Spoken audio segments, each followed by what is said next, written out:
नमस्कार, DGR news में आपका स्वागत है। मैं हूं आपके साथ रविदाम के। आज हम बात करेंगे वायु प्रदूषण को लेकर। दिन ब दिन तो वायु प्रदूषण बढ़ ही रहा है। उसे कम करने के लिए लगातार प्रयास भी किए जा रहे हैं। क्योंकि दीपावली का त्योहार आने वाला है, पास में ही है। दीपावली को अक्सर आम दिनों की तुलना में वायु प्रदूषण बढ़ जाता है। आखिर इस वायु प्रदूषण को किस तरह से कम किया जा सकता है या नियंत्रण में किया जा सकता है, इस पर आज हम बात करेंगे। क्योंकि दीपावली के दिनों में आम दिनों की तुलना में 4 गुना ज्यादा जो होता है वायु प्रदूषण बढ़ जाता है। तो इसको लेकर क्या एहतियातन कदम उठाए जाने चाहिए, किस तरह की सावधानियां रख सकते हैं जिससे कि वायु प्रदूषण और अधिक ना बढ़े, इस पर लेकर आज हम चर्चा करेंगे। हमारे साथ जुड़ चुके हैं सीधे लाइव हमारे संवाददाता पलाश राठौर, साथ ही उनके हमारे मेहमान भी है जो हमें इस वायु प्रदूषण को लेकर कई तरह की जानकारियां भी देंगे और इसे नियंत्रित करने के लिए जो सावधानियां बरतनी है उनको लेकर भी हमें कई सारी जानकारियां देंगे। पलाश जी, चूंकि अब दीपावली का त्योहार भी पास में ही आने वाला है और वायु प्रदूषण को लेकर लगातार प्रयास किए जा रहे हैं कम करने के लिए, तो फिलहाल दीपावली का त्योहार भी पास में है, तो किस तरह से इसे नियंत्रण करने के लिए सावधानियां बरती जानी चाहिए, ये जानना चाहेंगे। रवि, दीपावली का पर्व हर्षोल्लास से मनाया जाता है। साथ ही साथ इंदौर ही नहीं, पूरे देश भर में हिंदू मान्यताओं के अनुसार इस दिन भगवान राम जो है वनवास 14 साल का वनवास पूरा कर वापस अयोध्या लौटे थे, तो उनकी याद में जो है दीप प्रज्वलित किए गए थे अयोध्या में, और उसी के बाद से दीपावली का पर्व बनाना शुरू हुआ। यह धार्मिक मान्यता है। इसके साथ में पटाखे भी फोड़े जाते हैं और पटाखे कितने हानिकारक हो सकते हैं, इस तरह की जो चीज़ें हैं या इस तरह के वायरल मैसेज हैं या सांप्रदायिक मैसेज हैं, कई बार इस तरह के सामने आते हैं और दीपावली के आसपास ही आते हैं। ये तमाम सारे जब मैसेज सामने आते हैं, इस तरह की जब चीज़ें सामने आती है, तो एक हिंदू मान्यता की जो लोग हैं या हिंदू मान्यताओं को या परंपरा को मानने वाले जो लोग हैं उनको ठेस पहुंचती है। उनको ऐसा लगता है कि यह 31 पर क्यों नहीं मान्य किया जाता है या अन्य पर्वों पर क्यों नहीं मान्य किया जाता है, दीपावली पर ही क्यों मान्य किया, आतिशबाजी जी। लेकिन यह जो दिवसीय यह पर्व शुरू होते हैं, हम बात कर रहे हैं नवरात्र से हिंदू मान्यता अनुसार पर्व शुरू हो जाते हैं और यह लगातार जो है दीपावली तक या होली तक चलते हैं। इसके बाद में हम इन दौरान जो है काफ़ी हर्षोल्लास रहता है, बाज़ारों में रौनक रहती है, व्यापारी वर्ग में काफ़ी उत्साह रहता है, क्योंकि एक जो है आर्थिक स्थिति जो है मजबूत करने वाला यह पर्व माना जाता है। क्योंकि हम हिंदुस्तान में रहते हैं और हिंदू मान्यताओं के अनुसार इस दिन जो है दीपावली के दिन माँ लक्ष्मी को प्रसन्न करने का दिन होता है, पूजा की जाती है, नए वस्त्र खरीदे जाते हैं, जो है सोना चांदी या अन्य तरह की जो सामग्री, तमाम सारी चीज़ों को जो है आर्थिक जो है मजबूती प्रदान करता है, इस तरह की चीज़ें। तो आर्थिक दृष्टि से भी यह पर्व काफ़ी महत्व रखता है। साथ ही साथ जब प्रदूषण की बात की जाती है तो सबके दिलों में सिर्फ यही बात आती है कि प्रदूषण क्या इतना बढ़ जाता है कि आम व्यक्ति को परेशानी होने लगती है।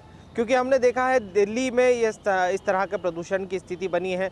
साथ ही साथ इंदौर में भी कुछ सालों में दीपावली के दिन प्रदूषण का स्तर काफ़ी उच्च मापदंड पर पहुंच जाता है। तो इसके लिए क्या कारण है, यह कैसे, या इसके पहले जब मॉनिटरिंग नहीं की जाती थी तब इस तरह का प्रदूषण नहीं बढ़ता था? तमाम सारे सवाल हैं और तमाम सारे सवालों के जवाब के लिए दीपावली के पहले हमारे साथ में है पूर्व प्रयोगशाला प्रभारी मध्य प्रदेश प्रदूषण नियंत्रण बोर्ड और खासतौर पर प्रदूषण विशेषज्ञ डॉक्टर दिलीप वाघेला जी। सर का स्वागत करता हूं। साथ ही साथ में सर तमाम सारे सवालों की झड़ी लगाने के पहले आपको यह जानना चाहूँगा कि किस तरह से इस बार जो है गवर्नमेंट ने जो है त्यौहार मनाने के लिए कुछ नए नियम या कुछ नई योजनाएं लेकर आई है।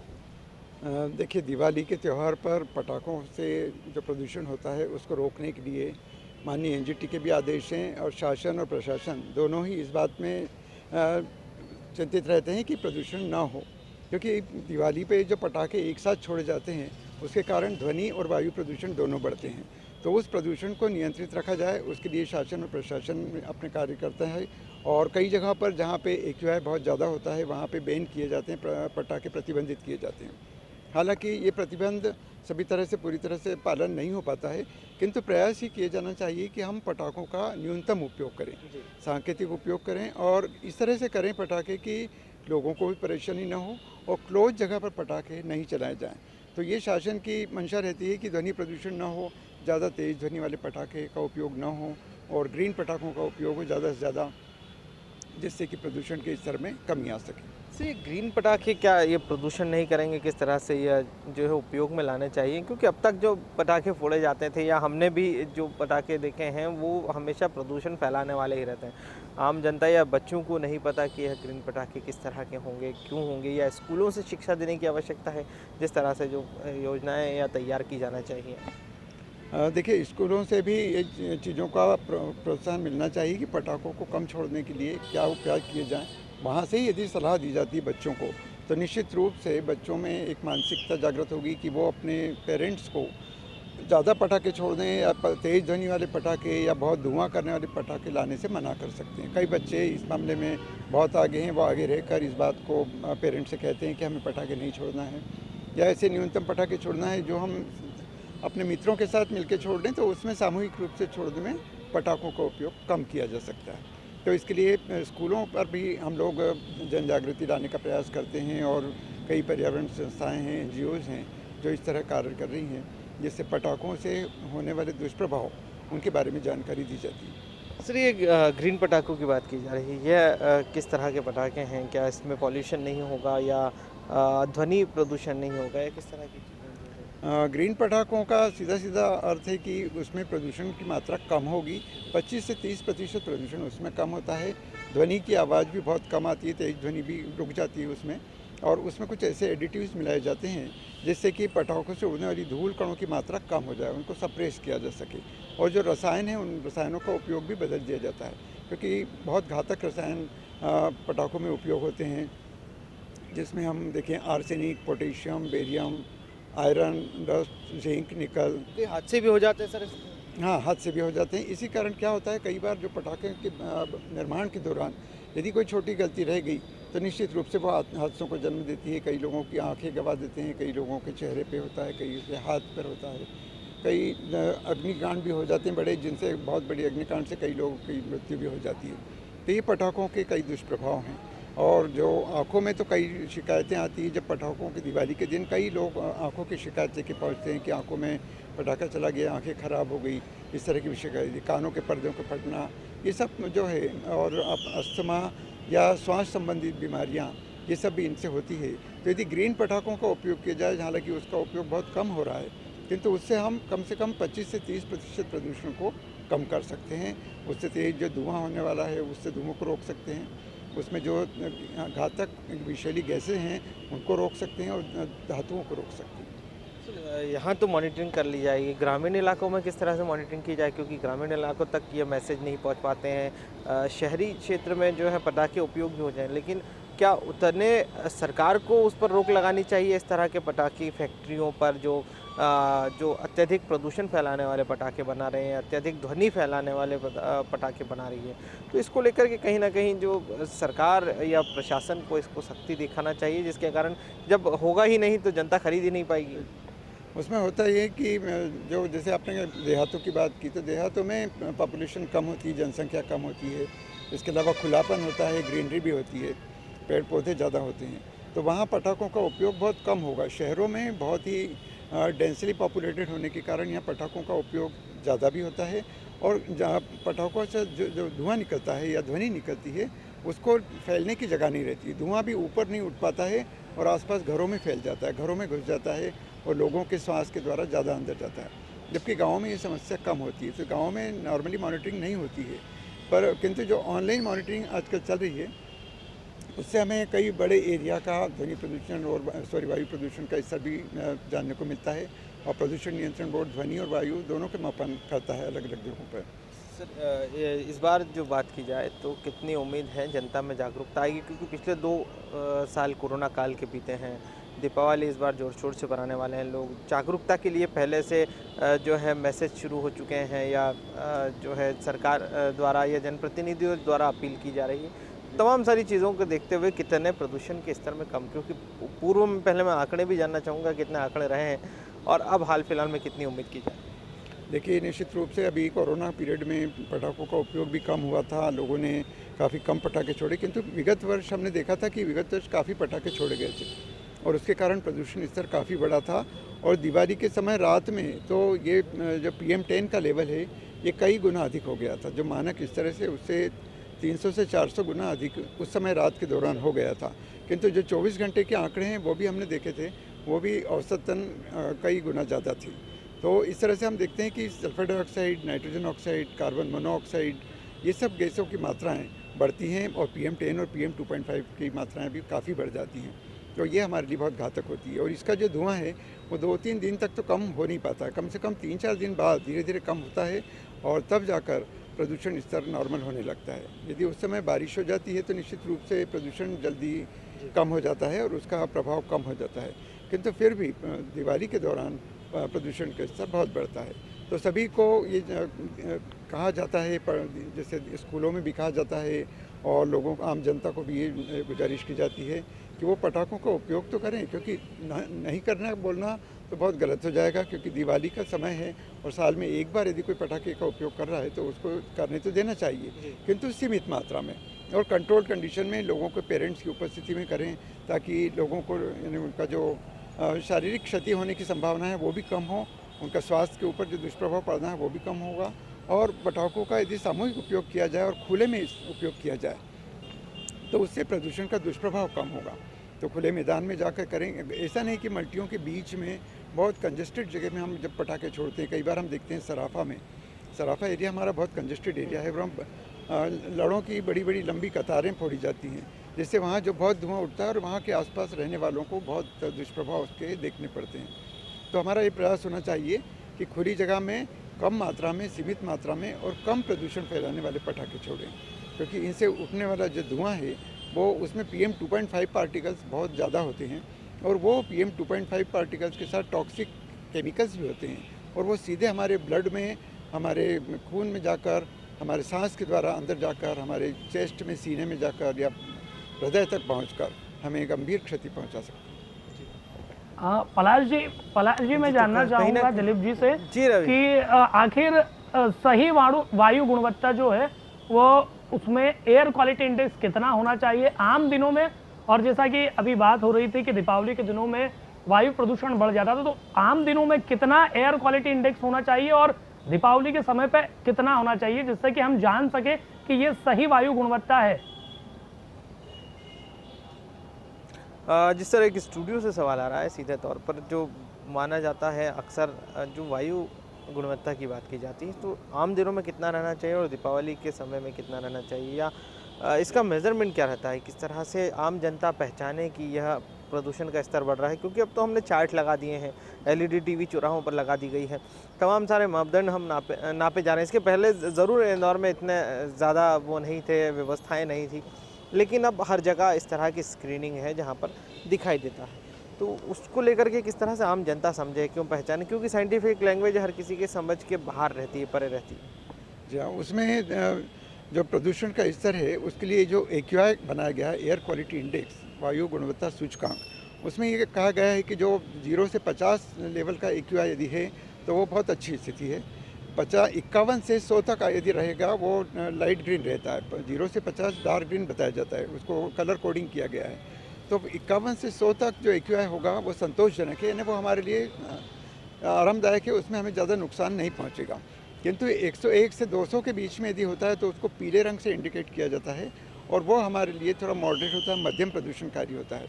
उसके बाद जो 201 से 300 है वो पुअर कंडीशन है, ख़राब स्थिति है, और 301 से 400 के बीच में जो होता है वो थोड़ी ख़तरनाक स्थिति होती है, और जो 401 से 500 तक का AQI है वो बहुत हानिकारक होता है, बहुत हजार्डस होता है, तो वो हमारे लिए बहुत ही ज़्यादा हार्मफुल होगा। तो यदि हमें उस समय AQI का स्तर हम ऑनलाइन देख रहे हैं और वो AQI का स्तर ये कैटेगरी के ऊपर पहुंच रहा है, तो निश्चित रूप से हमें उसमें बचाव की प्रयास करना चाहिए। और वहाँ बाहर जो विजिबिलिटी का भी बहुत प्रभाव पड़ता है। आप देखेंगे कि पिछली दिवाली पे जब पटाखे बहुत ज़्यादा छोड़े गए थे तो रात को 10-11 बजे विजिबिलिटी बहुत कम हो गई थी। सड़कों की जो स्ट्रीट लाइट है उससे भी उजाला होना कम हो गया था, दिखाई देना कम हो गया था। तो ये जब स्थिति आती है, धुआं बहुत फैल रहा है, तो निश्चित रूप से हमें अपने आप को सुरक्षित महसूस करना चाहिए, सुरक्षित जगह पर पहुँच जाना चाहिए कि हम उससे जो प्रदूषण हो रहा है उससे सुरक्षा के उपाय अपना लें। अदरवाइज़ हमें कुछ बीमारी हो सकती है, स्वास्थ्य हमारा ख़राब हो सकता है और उसके हमें गंभीर दुष्परिणाम देखने पड़ सकते हैं। सर, यह जो स्थितियां हैं कहीं ना कहीं मरीजों के लिए ज़्यादा परेशानी पैदा करती है, या जिससे अस्थमा की बीमारी हो या कैंसर पीड़ित हो, या वो उस तरह के मरीज जो गंभीर बीमारियों से ग्रसित हो, वो घरों में हो या अस्पतालों में हो, जो ऑक्सीजन लेवल जिनका कम है, उन्हें अक्सर इसका नुकसान उठाना पड़ता है। और उस समय शायद संभवतः मैं मानता हूँ कि उनके परिजनों को यह पता चलता हो कि आज उनके परिवार के जो सदस्य हैं उसके साथ में जो तकलीफ़ हो रही है, वो कहीं ना कहीं दूसरे को तकलीफ़ हो सकती है जब वह पटाखे छोड़ते हैं, या इस तरह के प्रदूषण क्रिएट या बहुत तेज़ ध्वनि वाले, जिससे बुज़ुर्गों के कान के पर्दे कमज़ोर रहते हैं, तो उन्हें बहुत ज़्यादा तकलीफ़ होती है, सोने में तकलीफ़ होती है कि सो नहीं पाते, या एक शांति की आवश्यकता होती है। फ़िलहाल ये तमाम सारे जब सवाल सामने आते हैं, और इसके बाद में जब निकल कर सामने आता है, निष्कर्ष निकल कर सामने आता है, तो कई बार इसका विरोधाभास भी सामने आता है। इस तरह की चीज़ें सामने आती हैं कि क्या हिंदू पर्वों को लेकर ही इस तरह के सवाल क्यों खड़े किए जाते हैं, या इस तरह की मान्यताएं क्यों की जाती है, क्योंकि ये मान्यता है हमारे धर्म में है, तो क्या कहीं किसी तरह की इस तरह की चीज़ें सामने, क्योंकि पहले यह भी माना जाता था कि बारिश के बाद में जिस तरह से दीपावली आती है, तो यह पटाखे फोड़ने से जो मच्छर हैं या कीड़े हैं, या जो प्रदूषण में या मतलब एटमॉस्फेयर में जो बारीक बारीक कण जो फैल जाते हैं, जिसे हम कहते हैं जो हानिकारक होते हैं, तो वह जो है वो ख़त्म हो जाते हैं, उसके कारण पटाखे फोड़े जाते थे। क्या कितनी सत्यता है इस बात में, क्या कुछ मान्यता है? देखिए, ये बात तो सही है कि पुरानी जो परिपाटियाँ थी उसमें कहीं न कहीं वैज्ञानिक तथ्य भी छिपे हुए थे। हमने जो भी पुराने कार्य करते हैं, हम जो पुराने समय के जो उनका परिपालन कर रहे हैं परिपाटियों का, उसमें निश्चित रूप से कहीं न कहीं होता है, किंतु इसका हमने क्या करा है कि एक स्वरूप को बदल दिया है। अब जो पटाखे हम छोड़ते हैं बहुत ही लार्ज स्केल पे छोड़ते हैं, बहुत धुआं करने वाले, बहुत तेज़ ध्वनि उत्पन्न करने वाले छोड़ते हैं। पहले ऐसा नहीं था। जो पटाखे बनते थे वो सीमित मात्रा में होते थे, तब जनसंख्या भी कम थी। अब जनसंख्या बढ़ती जा रही है, वैसे ही पटाखों का उपयोग बहुत ज़्यादा बढ़ते जा रहा है। तो हमें उस लार्ज स्केल पे बृहद पैमाने पर जो हम काम कर रहे हैं उसको सीमित करना है। इसलिए हम शासन को भी ये प्रयास करना पड़ते हैं कि आप इसमें मात्रा में कमी लाएं। ये निश्चित रूप से जो दिवाली के समय जो हम धुआं होता है उससे हमें कई बीमारियों से भी छुटकारा मिल सकता है, किंतु हम जिस लार्ज स्केल पे बड़े पैमाने पे जो काम कर रहे हैं उससे हमें हानि हो रही है। तो जहाँ हम जिस चीज़ से लाभ उठाते थे उस चीज़ से यदि हमें हानि हो तो ऐसे कार्य को हमें सीमित करना चाहिए, रोकना चाहिए। लेकिन क्या सत्यता क्या थी, मैं वही जानना चाह रहा हूँ, दर्शक भी जानना चाह रहे हैं कि क्या मान्यता थी, कितनी सीमा थी, क्या सच में इस तरह के जो हवा में जो पार्टिकल रहते हैं जो आम जनता को तकलीफ हो जाए, खेतों के लिए आवश्यक होते हैं, वह मर जाते थे, कुछ कीटाणु मर जाते थे, जिसके कारण महामारी या इस तरह की बीमारियाँ नहीं होती थी। ये बात सही है, क्योंकि जो पहले दीपक जलाने का ज़्यादा प्रचलन था कि ज़्यादा दिए जलाते, तो दिए की जो रोशनी है उसमें जो आसपास बहुत ऊष्मा बनती है, उस ऊष्मा से, उस ऊर्जा से ऐसे जो कीटाणु हैं जो हमें नुकसान पहुंचा सकते हैं या वातावरण में फैले रहते थे, उसमें कमी आ जाती थी। और जो पटाखों का जो प्रचलन था उसमें भी जो धुआं होता था वो भी इतना होता था कि सिर्फ उनको जो कीटाणुओं को हानि कर सकता था, किंतु हम जो ज़्यादा धुआं पैदा कर रहे हैं या आम जनता को होने लग गया है। तो जो चीज़ हम कीटाणुओं के लिए या ऐसे रोगाणुओं के लिए हम करते थे जिससे वो रोगाणु न रहें और हम लोगों का स्वास्थ्य अच्छा रहे, क्योंकि निश्चित रूप से जब ठंड आएगी तो ठंड में रोगाणु ज़्यादा फैलते हैं और हमारी बीमारी होने की संभावना ज़्यादा बढ़ जाती है, सर्दी जुकाम भी बहुत होता है। तो यदि हम उस समय की पुरानी परिपाटियों को देखें तो वो जिस तरह से दिवाली मनाते थे उससे निश्चित रूप से हमें लाभ होता था, किंतु आज हमारे दीपावली मनाने का जो तरीका है उससे लाभ कम और हानि ज़्यादा हो रही है। बीमारियाँ और बढ़ रही है। जी हाँ, बिल्कुल बीमारियाँ बढ़ रही है, स्वास्थ्य संबंधी बीमारियाँ बढ़ रही है। अभी हमने कोरोना पीरियड में तो हमें फेफड़ों से संबंधित बीमारियों को बहुत झेला है, और ये निश्चित रूप से हमारे जो PM 2.5 पार्टिकल ज़्यादा होंगे या PM 10 होंगे तो हमारे फेफड़ों पे प्रभाव डालेंगे। जो लोग कोरोना से ग्रसित हुए हैं तो उन पे फेफड़ों पे उन पे ज़्यादा प्रभाव पड़ेगा, सावधान रहने की आवश्यकता है, बहुत ज़्यादा आवश्यकता है। इसलिए वो उनको बचना चाहिए, इससे धुएँ वाली जगह जाने से बचना चाहिए, पटाखों से भी थोड़ी दूरी बना के रखना चाहिए। सीमित मात्रा में हो तो कोई दिक्कत नहीं है, किंतु आप देखेंगे कि दिवाली पे यदि हम फिर से ज़्यादा पटाखे छोड़ेंगे, क्योंकि क्या होता है कि जनता को ये कहा जाता है कि नहीं छोड़ना है तो वो ज़्यादा करती है। इस तरह की जो परिपाटियाँ हैं वो गलत हैं। यदि शासन कोई आपको कह रहा है या वैज्ञानिक लोग आपको कह रहे हैं कि आप पटाखों का उपयोग कम करिए, तो निश्चित रूप से उसमें कहीं न कहीं कोई अच्छाई छुपी है, आपकी भी भलाई छुपी है, जनता की भलाई छुपी है, तो उसका पालन करें। दिल्ली से जोड़ा जाता है ना, क्योंकि वहाँ पर इतना प्रदूषण फैल जाता है, लेकिन बहुत देखा है दृश्यता बहुत कम हो जाती है। तो क्या इस तरह की स्थिति इंदौर में भी बन सकती है या उस लेवल तक पहुँच रहे हैं हम? इंदौर में भी पिछली बार दिवाली पे दिल्ली में भी काफ़ी हुआ था, इंदौर में भी प्रदूषण हुआ था, किंतु इंदौर में फिर भी प्रदूषण की मात्रा कम समय के लिए पटाखे छोड़े गए तो कम रही, किंतु दिल्ली में इसकी ज़्यादा थी। अभी हम देखें कि दिल्ली में तो पटाखों को बैन किया जा रहा है, दिल्ली में पटाखे को छोड़ने का मना किया गया है। तो यदि ऐसी बात है तो निश्चित रूप से दिल्ली में भी सुधार आ सकता है, किंतु इंदौर की जनता जो कि क्योंकि ये बहुत ही एक छोटे एरिया में बसी हुई सिटी है, शहर है और बहुत डेंसली पॉपुलेटेड है। हमारी जो पॉपुलेशन की वो घनत्व है बहुत ज़्यादा है। हम कम एरिया में 1 किलोमीटर में ही काफ़ी जनता रहती है। ऐसी स्थिति दूसरे शहरों में कम रहती है, पर मल्टी जो ये आप सोचें कि हमारी जो बड़ी सिटीज़ हैं तो उनमें आप मेट्रो सिटीज़ में इस तरह की रहती है, उस तरह से इंदौर में भी मेट्रो सिटी की तरह ही जनता बहुत कम घनत्व के क्षेत्रों में रहती है और ज़्यादा से ज़्यादा जनता कम एरिया में रहती है। तो निश्चित रूप से हमारे जो दीपावली के पटाखे हैं उनका प्रभाव ज़्यादा हो सकता है। तो देखिए स्टूडियो से सवाल आता है, अभी आप कुछ पूछ रहे थे, कुछ जानना चाह रहे थे, कुछ जिज्ञासा मैं ये थी जानना चाह रहा था कि इंदौर जैसा कि 6 बार स्वच्छता में नंबर 1 आ चुका है, तो अब 7वीं बार नंबर 1 आने के लिए कहा जा रहा है कि वायु गुणवत्ता के जो मापदंड है उनसे भी गुजरना होगा। तो अब वायु गुणवत्ता के जो मापदंड है उनसे गुजरने के लिए उनमें सही या फिर अच्छा साबित होने के लिए, आगे होने के लिए इंदौर को किस हद तक मेहनत करनी होगी अपनी वायु गुणवत्ता को सुधारने के लिए? जी बहुत अच्छा सवाल सर, क्योंकि अक्सर देखने में यह भी आता है और हम स्वच्छता में 6 बार पहला स्थान प्राप्त कर चुके हैं। अब तो दुनिया को बता चुके हैं कि इंदौरी कितने ज़्यादा स्वच्छता को लेकर के जागरूक हैं।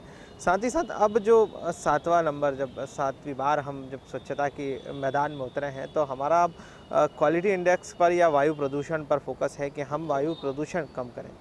इसको लेकर के किस तरह की प्रक्रिया शुरू हो चुकी है, किस तरह से तैयारियां की जा रही हैं, क्या कुछ करना होगा जनता को इसके लिए, क्योंकि अब तक जो काम किया है जनता ने ही किया है, जनता में सुधार आया है। आज हम कहीं भी स्वच्छता की बात करें तो कचरा फेंकने से भी बाहर इंदौरी व्यक्ति जो बाहर जाता है तो वह पहचान लिया जाता है कि यह इंदौर का व्यक्ति है, क्योंकि हम स्वच्छता का इतना ध्यान रखते हैं।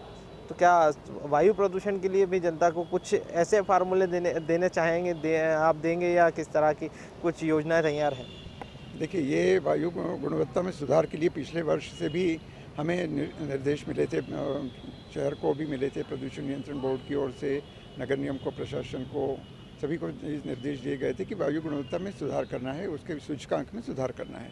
तो इस वर्ष हमारा जो पूरा मुद्दा है सबसे ज़्यादा यही है कि प्रदूषण में सुधार लाना। विगत वर्ष से हमने प्रयास शुरू किए थे कि कहीं जहाँ पे भट्टियों में कोयला या लकड़ी का उपयोग हो रहा है वहाँ गैस का उपयोग किया जाए, तो उन भट्टियों को हटाने की कार्रवाई शुरू हुई थी। जो ज़्यादा वाहन प्रदूषण फैलाने वाले हैं उन प्रदूषणकारी वाहनों को हटाने की या उस पर कार्रवाई करने की कार्रवाई शुरू हुई थी। अभी कल भी कुछ कार्रवाई हुई है, कुछ वाहनों को प्रतिबंधित किया गया है। तो इस तरह से जन जागृति लाने की भी मुहिम चल रही है।